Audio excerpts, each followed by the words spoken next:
If you remember back to the part on Plato, you'll remember he talked about removing children from the manners and habits of their parents, and indeed abolishing the family unit as a means of wiping out the old and bringing in the new way of things. The United Nations likes that idea, and it has instigated a war on parents through its education system. Youth Ant said, "The world will not change and find peace if there is not a new education." Dr. Brock Chisholm, former director of the United Nations World Health Organization, identified family loyalty, amongst other things, as a hindrance to this when he said, "To achieve world government, it is necessary to remove from the minds of men their individualism, loyalty to family traditions, national patriotism and religious dogmas." Brock Chisholm also echoed Plato when he said, "What basic psychological distortion can be found in every civilization of which we know anything? The only psychological force capable of producing these perversions is morality, the concept of right and wrong. The reinterpretation and eventual eradication of the concept of right and wrong are the belated objectives of nearly all psychotherapy. If the race is to be freed from its crippling burden of good and evil, it must be psychiatrists who take the original responsibility." So the UN thinks that children having a concept of right and wrong is a bad thing. At first, children must have their views of right and wrong skewed, and then eventually taught that there is no such thing as right and wrong at all. The NGO that looks after education in the United Nations is UNESCO. UNESCO's constitution was written by an Illuminati Mason called Archibald MacLeish. He was a member of the Skull and Bone Society. The first director of UNESCO was Julian Huxley, the brother of Aldous Huxley.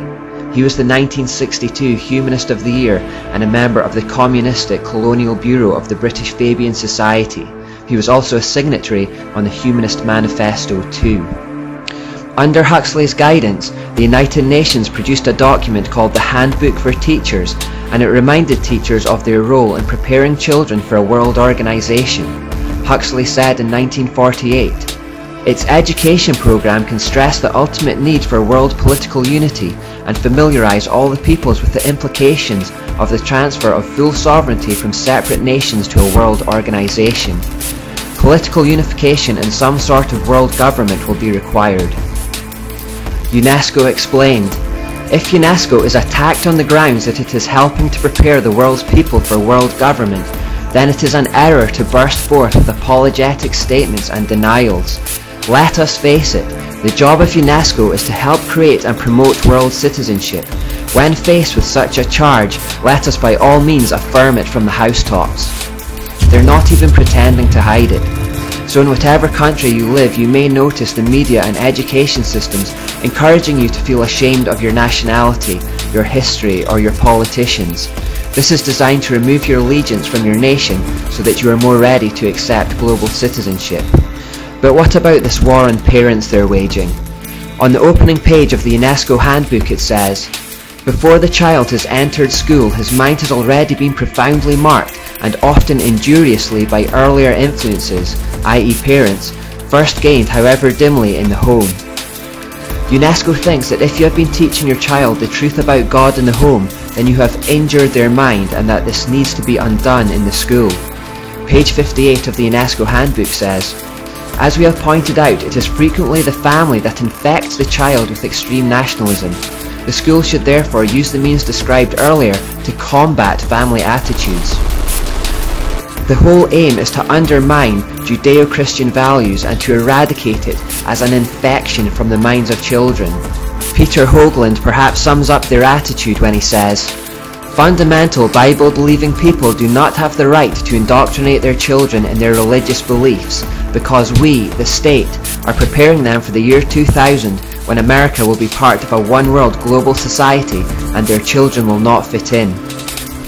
They are, in fact, encouraging children to rebel against their parents' instruction, and by doing so they are of course breaking the 5th commandment to honour your father and mother.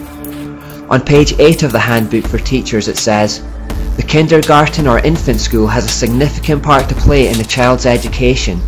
Not only can it correct many of the errors of home training, but it can also prepare the child for membership at about age 7 in a group of his own age and habits, the first of many such social identifications that he must achieve on his way to membership in the world society." Again, they see the teaching of parents as errors that need to be corrected. Parents are today therefore being asked to hand their kids over to a system that will at the earliest possible age begin indoctrinating them with their philosophical ideas that run contrary to any Christians. We can also see from this quotation that they believe peer pressure will aid their cause. Today, because of the economic squeeze on average working families, along with the Lilith-inspired feminist movement, many mothers have either been taught to think of motherhood as something inferior to careerism, or have financially been left with no choice but to go to work and leave their child in the hands of others.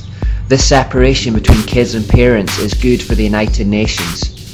Full destruction of family units, as prescribed by Plato, also helps their cause because it forces single mothers to work and leaves the family without a strong male figure, which research proves is very important to the health, happiness and success of children as they grow up.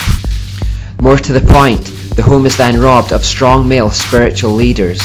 Satan has been waging a sustained attack on men and male identity for a long time, in the knowledge that if he can render them weak, disillusioned and stunted spiritually, the rest of his work becomes a lot easier. I feel very strongly that Christian men need to waken up to the battle that's being waged on them and their masculinity. Christian families need to waken up as a whole to the fact that Satan wants to destroy that cohesive unit. This attack on male identity in particular is a whole other subject that needs to be addressed, but we need a generation of spiritual warriors here who are prepared to take the fight to the enemy. Some Christian parents have already seen potential harm in the state education system and have chosen to homeschool their children, or at least pull their kids out of certain classes.